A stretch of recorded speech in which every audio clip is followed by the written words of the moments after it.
Wicked witches.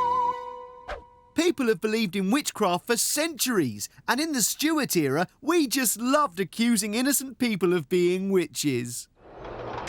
Have you had an accident that wasn't your fault? Trip or fall at work? Suffered a personal injury or sickness? Then you could have been cursed by a witch. So get in touch with us at Witchfinders Direct. We'll find some innocent woman, say she's a witch, and have her burned to death. Farmer Pocket of Crawley lost all his cabbages when they were eaten by slugs. He lost literally several shillings. So he called in Witchfinders. And we decided the slugs had been sent by the strange old woman who lived in the village. Yes, her. Wasn't me. Yes, it was. She's old and warty and looks a bit evil, don't you think? So he had her dragged away and given a fair trial. Do you have a cat? Yeah. Then thou art a witch. She was put to death and her cat sent to prison. So if you have anything go wrong in your life, call Witchfinders Direct. We'll find some innocent old woman and blame her for it. Witchfinders, because old ladies deserve it. In the 1600s, confessing to being a witch could result in burning. Not confessing to being a witch could result in being tortured until you said you were a witch, then in burning. Not all witches were burned. Other punishments included forced fasting, exile, hanging, beheading, stoning and gouging. Bring out your dead! Bring out your dead! Here, will you take my Bert, will ya? Plague, was it? Yeah, you will give him a proper burial, won't ya? Of course I will. I'll chuck him in a pit with all the others. Oh, good, yeah, it's what he would have wanted. He's worrying, though, isn't it, this plague thing? You know, I mean, where's he come from? Well, I'm glad you asked me that. It starts with a little flea that jumps upon a rat. It bites the rat and gives it germs, and for the rat, that's that. Then the flea, it looks for somewhere else to find its food. It hops on you and me and starts to suck our blood. First, you feel a little poorly, and then you start to swell. Then you start to spit some blood, and then you really smell. Then you know it's time to ring your funeral bell. Along comes Mr. Death and swishes you to hell. Gone.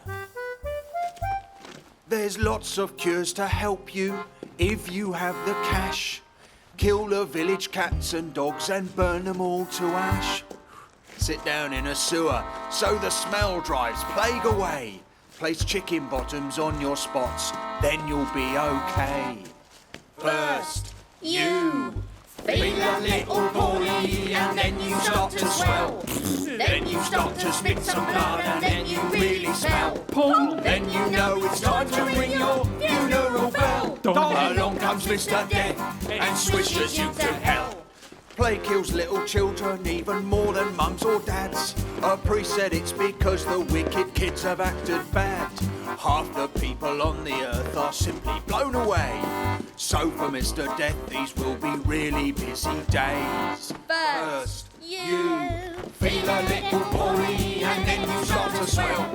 Then you start to spit some blood and then you really smell. Then you know it's time to ring your funeral bell. Along comes Mr. Death and swishes you to hell. Along comes Mr. Death and swishes you to hell.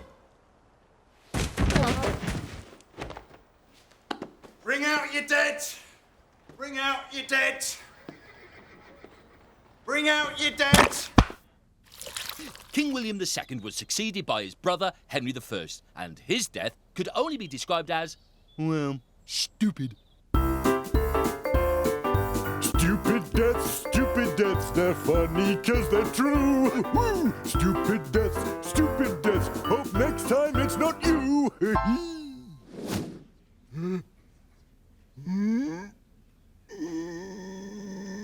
Oh, I blinked. You know, there's just no beating him in a staring contest. How does he do it? How do you... Oh, next! And your name is? Henry I, King of England. Oh, sorry. Well, Henry, you seem to have a little problem. Anything you'd like to divulge? Yes, I'll tell you my story, but I'm going to have to be quick. Yes, please. I was visiting my grandchildren in Normandy, and I had a lovely meal of my favourite dish, lamprey. Lamprey? Yes, it's a kind of eel. Well, nice. Oh, yes, they are nice. That's good. Carry on. My doctor had advised me, don't eat so many lampreys, they're bad for you, but I just loved them so much, and I scoffed and scoffed and I scoffed and and I had so many that I got a real pain in my gut. Did the eels make you feel eel? Do you get it? Eel. Ill. I'm saying ill. Eel. Yes, Ill. I get Eel, it. Ill. Oh, it's just you didn't laugh, so I thought No. you didn't hear it. No? Okay, carry on.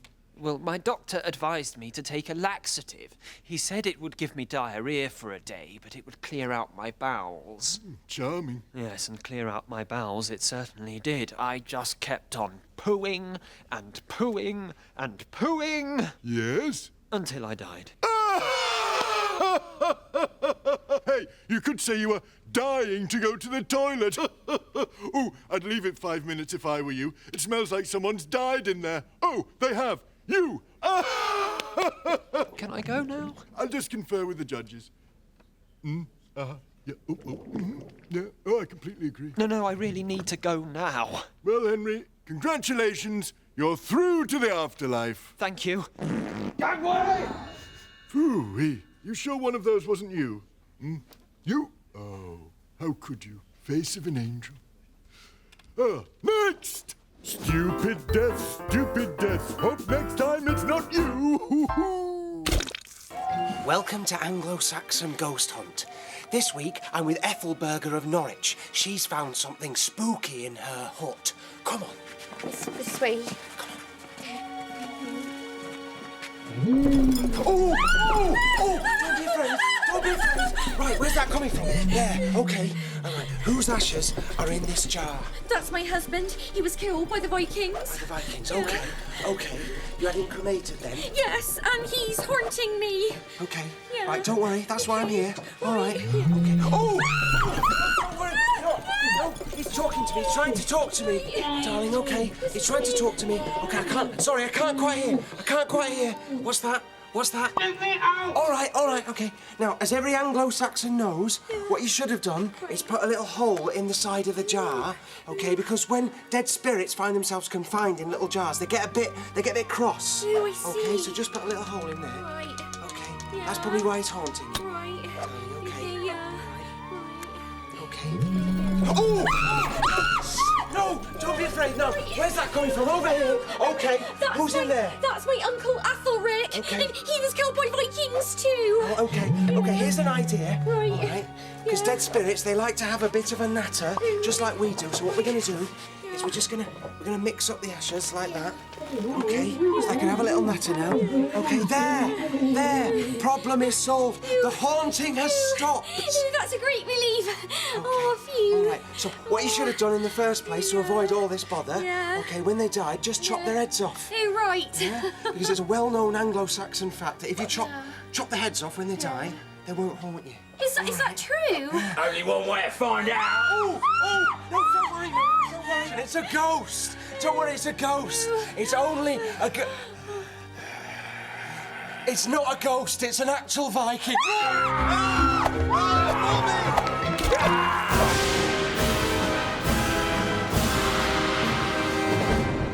Greetings, fair fans. I am Vincenzo Larfoff, and this week's scary story is The Curse of Tutankhamun. It was 1922, a particularly ghoulish year, when an archaeologist named Howard Carter discovered the tomb of Tutankhamun, the ancient Egyptian pharaoh. As the dastardly digger crept inside the tomb, he found not only the king's great treasures, but there, in the burial chamber, trapped within a golden sarcophagus, the ancient pharaoh's mummy. As we all know, nothing is more frightening than mummy. Go and tidy your room. And on the wall above the dead king's body was written a curse. Death shall come on swift wings to him who disturbs the peace of the king. Yes, ooh, indeed. The curse was quick to bite. Within a year, the man who paid for the dig, Lord Carnarvon, dropped down dead! And as he did, all the lights in Cairo, the Egyptian capital, went out. At that exact same moment, back home in England, his dog howled in the moonlight. The curse of Tutankhamun had struck. But what would become of the man who first broke into the mummy's tomb? What fate would befall Howard Carter himself? He died years later of completely natural causes. It turned out that Lord Carnarvon died from an infected mosquito bite.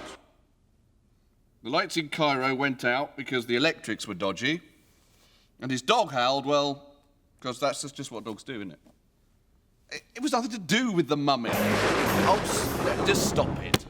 The curse was just made up by the newspapers. Why am I here? I mean, you know, if it's not a real ghost story, why get me? Get John Barrowman or Anton Deck. I'm off. And I'm keeping the jacket.